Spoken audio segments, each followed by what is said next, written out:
Fletchums! On occasion, video games have been under some media scrutiny for the supposed links between in-game violence and real-life violence.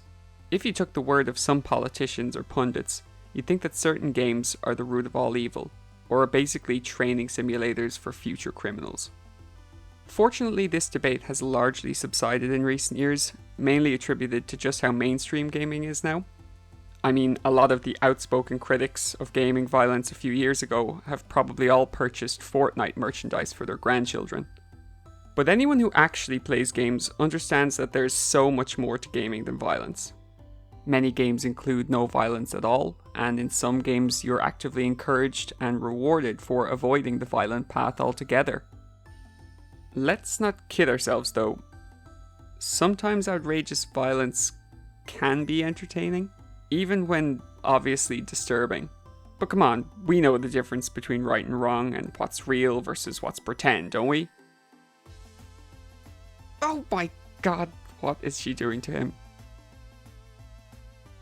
My name is Dan from Platchums, and in this video I'll be looking at 10 games that reward you with a trophy for being outrageously violent. There might be some spoilers ahead, and those squeamish might want to look away. Like always, this list is from games I've played myself, so I may have missed out on some obvious ones you would have included, but hey, that's what the comment section is for. Number 10. GTA 5. The Red Mist Trophy. So, what a surprise, I bet you didn't expect to see GTA 5 here. Much like this entry on the list, GTA 5 feels like low-hanging fruit in the violent video game conversation. I mean, what else do you expect? The Red Mist Trophy focuses on the infamous Trevor and his rampage missions. Basically mini missions that are potentially drug-fueled hallucinations in which Trevor takes down as many gang members as possible in a certain time frame. Interestingly, these rampages are the only side missions that purely focus on over-the-top violence and are completely optional. I'm not going to pretend the rest of the game isn't loaded full of murder and crime, but hey, you can avoid these over-the-top bloodbaths.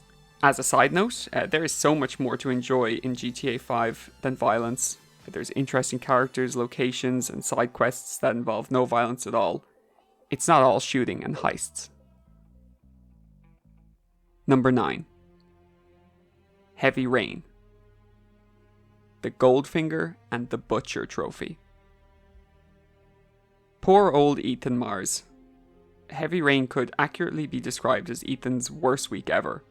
And this is after him losing his first son, being in a coma for 6 months, and getting divorced. The events of Heavy Rain have Ethan's second son being kidnapped by the origami killer, then put through a series of horrific Saw-esque challenges in order to save him. Jump to the third trial, the Lizard, and Heavy Rain ramps things up further. Here the order of the day is Ethan chopping off his own finger. At least he's given the choice of what rusty tool to use. 2 trophies are on offer here, depending on what you use to do the deed, meaning you'll need to go through this at least twice for the Platinum Trophy. To make things even worse for poor old Ethan, chickening out here and not cutting off your finger will nearly guarantee Ethan getting shot shortly after. That's a lot of damage! I mean, come on. Number 8. Dishonored 1 and 2. Dunwall in Chaos and Empire in Chaos. Dishonored is without a doubt one of my favourite series of the last decade. Blending stealth, combat, and supernatural abilities into one amazing gameplay package set in this bleak steampunk setting with some great characters. Dishonored offers a huge amount of flexibility in how you play the game, allowing you to completely stealth your way through, taking out targets non-violently, or alternatively cutting down everyone in your path. Here, of course, we are looking at a violent or high chaos playthrough. Utilizing your weapons and dark powers, enemies stand little chance and you'll have plenty of options about how to take them out, including rat swarms or nasty razor trip mines. Your actions don't go unnoticed either. The more chaos you inflict throughout your playthrough, the worse things get. Rats swarm the streets and blood flies infest the buildings. Characters will react to you in disgust, and of course your available endings will be impacted. Once you get your high chaos trophy though, Make sure to play through on low chaos to see the differences. It'll make up for all the killing in your first playthrough. Number 7. Sleeping Dogs, the Environmentalist Trophy. Often overlooked in the open world genre, Sleeping Dogs is a seriously fun game that has you play as an undercover police officer working to dismantle the Hong Kong triad from within. Set in Hong Kong, the setting and story really make this game stand out in an overly saturated genre. As the maverick martial arts master Wei Shen, the lines between right and wrong are often blurred, with Shen implementing some seriously questionable tactics as an undercover cop. This is taken to the next level with the trophy Environmentalist. No, this isn't a trophy about reducing carbon emissions. This is having Shen taking our enemies out using tools of the environment, like shoving an enemy headfirst into a furnace or hanging them on a meat hook. Let me reiterate, this guy is supposed to be a cop. And the bizarre thing about this game is that it generally is a lot less violent than other similar games. Guns and melee weapons here are a rarity, with the focus being on the impressively ahead of its time combat system. Some of these environmental kills felt outrageously violent compared to the rest of the game. On the other hand, these aren't necessary and can kind of be seen as almost slapstick exaggeration of violence in what otherwise is one of my favourite open world games ever. Number 6. Ratchet and Clank, the Death by Disco Trophy. Ratchet and Clank is a staple of the PlayStation, and this game in particular is probably one of the best platformers of the last generation. Why is it included on this list, you might be wondering?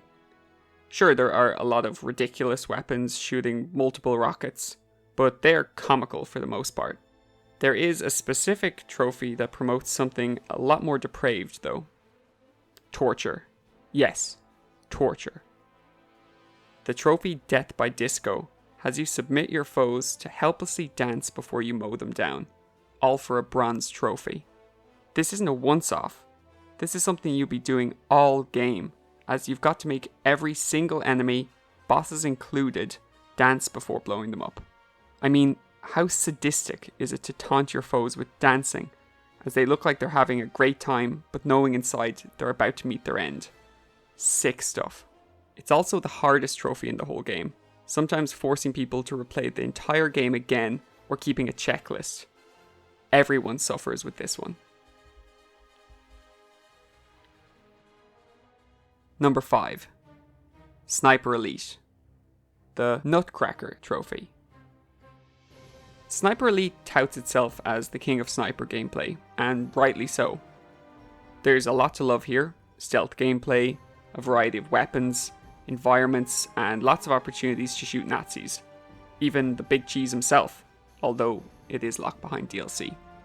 We're probably all familiar with Sniper Elite's X-ray kill cams, showing us the horrific effects of a bullet as it shatters through internal organs and bones of the sniper's prey. Is this overly violent, or perhaps a stark reminder of the actual effects of pulling the trigger? Something that can be lost in the mayhem in other games. I'll leave the ethical dilemmas to you, but what's very obviously an unnecessary violent trophy here is the Nutcracker Sweet Trophy. So first the game makes you incapacitate a foe, usually by shooting their leg. The next step is where it gets really messy. As the name implies, you're now tasked with targeting that foe's unmentionables. Really, I mean, he's already suffering. This is just cruel. I know we're in the middle of a war, but there's just no justification for that. Immediate breach of the Geneva Convention. Number 4. Fallout 3 and Fallout 4. Psychotic Prankster and Prankster's Return. It's unsurprising that a game set in a post-apocalyptic, irradiated wasteland includes some over-the-top violence. The rule of law is dead, and it's survival of the fittest. Choice always plays a huge part in the Fallout series, so you can take the moral high ground if you so wish, and do your best to only fight in those live or die situations. Those are all too common outside the safety of your vault, of course. When you do fight, it's nice to have some overpowered weaponry to give yourself the advantage. Mini nuke launchers aside, there is one specific trophy in the 2 Fallout games that takes the fancy lad snack cake. Psychotic Prankster and the Prankster's Return. Here you're tasked with playing a prank on an unsuspecting wastelander, reverse pickpocketing them. Hilarious. Imagine their face when they've noticed you've put something in their pocket. Laughs will be had. Except, here's the thing. You've just put a grenade in their pocket and they're about to explode. Feels a little unnecessary and perhaps a tad bit mean. Arguably kinder than letting someone die of radiation poisoning, perhaps. Number 3. Uncharted 4. The I thought I heard something trophy. Nathan Drake isn't a violent guy, right? Wrong. This guy is any private militia's worst enemy. Goofily and charmingly mowing down wave after wave of generic baddies just to reach his treasure. Okay, so maybe in the Uncharted canon, Drake doesn't kill so many security frontliners. It's possibly done just for the entertainment factor. Maybe the real Drake sneaks through most of the areas undetected, who knows. What I do know, however, is that the trophy I thought I heard something is most certainly a showcase for the merciless Drake, tasking you with taking down 30 foes via vertical takedown. What makes this one all the more violent is how few opportunities you have to do this. This means if you want this trophy, you'll need to keep killing the same poor guy over and over again. It really drives home that Drake straight up murders this guy. I mean, just because he works for Shoreline doesn't mean he's that bad of a guy. He might be alright off the clock. Number 2. Hotline Miami. The Genocide Trophy. Forget GTA or Mortal Kombat. Hotline Miami is what springs to my mind when I think about violent video games. The grimy, sleazy settings where you take out gang members and the Russian mob add to the incredible atmosphere in this game.